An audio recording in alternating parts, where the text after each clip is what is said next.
میرے پروردگار مجھے ایک ایسا بیٹا دے دے جو نیک لوگوں میں سے ہو۔ چنانچہ ہم نے انہیں ایک بردبار لڑکے کی خوشخبری دی۔ پھر جب وہ لڑکا ابراہیم کے ساتھ چلنے پھرنے کے قابل ہو گیا تو انہوں نے کہا، بیٹے میں خواب میں دیکھتا ہوں کہ تمہیں ذبح کر رہا ہوں، اب سوچ کر بتاؤ تمہاری کیا رائے ہے؟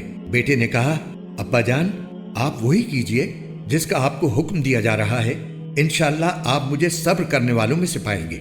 چنانچہ وہ عجیب منظر تھا جب دونوں نے سر جھکا دیا اور باپ نے بیٹے کو پیشانی کے بل گرایا، اور ہم نے انہیں آواز دی کہ اے ابراہیم تم نے خواب کو سچ کر دکھایا، یقیناً ہم نیکی کرنے والوں کو اسی طرح صلہ دیتی ہیں۔ یقیناً یہ ایک کھلا ہوا امتحان تھا، اور ہم نے ایک عظیم ذبیحے کا فدیہ دے کر اس بچے کو بچا لیا۔ اور جو لوگ ان کے بعد آئے ان میں یہ روایت قائم کی کہ وہ یہ کہا کریں کہ سلام ہو ابراہیم پر، ہم نیکی کرنے والوں کو اسی طرح صلہ دیتی ہیں۔ یقیناً وہ ہمارے مومن بندوں میں سے تھے